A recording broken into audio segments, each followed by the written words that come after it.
Hello friends, welcome back to Neha education. कैसे हैं आप सभी और आपकी प्रिपरेशन कैसी चल रही है। आज मैं 31 क्वेश्चंस लेकर आई हूँ जो आपके एग्ज़ाम के लिए बहुत इम्पोर्टेंट हैं। और जो भी हेल्प मिलती है तो आप मेरे चैनल को सब्सक्राइब कीजिए, लाइक कीजिए और शेयर कीजिए। आइए हम स्टार्ट करते हैं अपने क्वेश्चंस को। खेसारी दाल मिलाई जाती है तो किस में मिलाई जाती है खेसारी दाल? अरहर की दाल में। हार्मोन द्वारा नियंत्रित थायराइड ग्रंथि की क्रिया होती है थायराइड स्टिमुलेटिंग हार्मोन के द्वारा होती है। ढोकला किस विधि से बनाया जाता है? तो ये वाष्पन विधि के द्वारा बनाया जाता है। शरीर में जल जमाव की स्थिति के कारण आने वाली सूजन को क्या कहते हैं? तो ये ओडिमा कहते हैं। नमक एवं आयोडीन का मिश्रण क्या कहलाता है? तो ये आहार फोर्टिफिकेशन कहलाता है। खेसारी दाल के अधिक सेवन से क्या होता है? तो लैथरिज्म नामक रोग हो जाता है। शरीर में आयोडीन की कमी से क्या क्या होता है? तो बांझपन, पौनापन, गलखंड हो जाता है। आरक्तता की कमी से होने वाला रोग है लौह तत्व।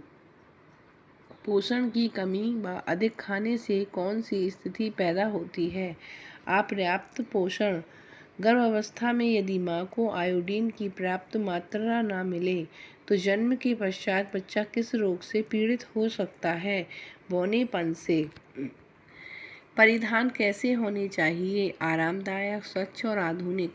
बचत सुरक्षित नहीं करता है भूतकाल, क्योंकि बचत जो होती है देखो, भूतकाल तो हमारा बीत गया होता है, इसीलिए बचत भविष्य में और वर्तमान में काम करती है। विनियोग के साधन क्या हैं? बैंक और डाकघर। संसाधित खाद्य पदार्थों में पौष्टिक तत्वों की कमी को पूरा करने की विधि को क्या कहते हैं? फोर्टिफिकेशन। किसी पदार्थ की अम्लता क्षारता को क्या कहते हैं? पीएच अनुकूलता। खाद्य पदार्थों को सूक्ष्म जीवों से सुरक्षा प्रदान करने की प्रचलित विधि निर्जीवीकरण, हिमीकरण या निर्जलीकरण, तीनों है ये। किसी रोग के आहार्य प्रबंधन के दौरान उपयोग में लाए जाने वाले खाद्य पदार्थ को क्या कहते हैं? तो चिकित्सीय खाद्य पदार्थ कहते हैं। सूक्ष्म पोषक तत्वों की कमी को किस रूप से जाना जाता है? तो एनीमिया के नाम से जाना जाता है। जब बच्चे की शारीरिक ऊंचाई उम्र के अनुपात से कम होती है तो इसे क्या कहते हैं? निम्न भार। भोज्य पदार्थ में नमी सुखाकर भोजन को संरक्षित करना क्या कहलाता है? निर्जलीकरण। जैम, जेली, सॉस आदि बनाने के लिए चीनी मिलाने की विधि क्या कहलाती है? कैनिंग। बच्चों में ऊर्जा एवं प्रोटीन की कमी से होने वाला रोग आमतौर पर किस आयु में होता है? तो 1 से लेकर 5 इयर्स में हो जाता है। पोषण आहार विज्ञान के जनक हैं एंटोनी लेवाइजर। 1770 से 1794 को माना जाता है। ग्लोबल न्यूट्रिशन रिपोर्ट 2018 के अनुसार किस देश का वृद्धि रोध में पीड़ित बच्चों की दृष्टि से दूसरा स्थान है? नाइजीरिया। सार्वजनिक स्वास्थ्य पोषण चक्र में कितने चरण होते हैं? तो ये 4 चरण होते हैं। अपोषणीय पदार्थ जो भोज्य पदार्थ में उद्देश्यपूर्ण ढंग से मिलाया जाता है तो इसको क्या बोलते हैं? Food additive. शरीर में कार्य पर भोजन का अध्ययन के रूप में परिभाषित है पोषण। पोषक तत्वों का अधिकांश अवशोषण होता है छोटी आंत में।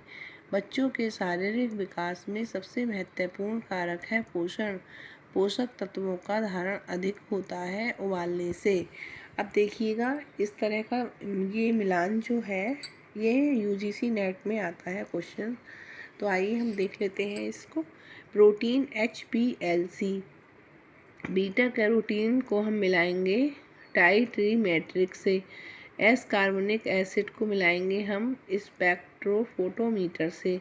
और वसा में असंतृप्तता मिलाएंगे आयोडीन की संख्या। और ये हो गए हैं हमारे 31 क्वेश्चंस।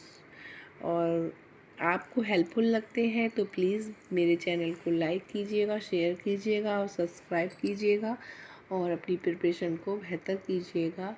अब मैं डेली ही आपको एक वीडियो प्रोवाइड करूँगी, तो मिलते हैं नेक्स्ट वीडियो में। खुश रहिए, मस्त रहिए, बाय, टेक केयर।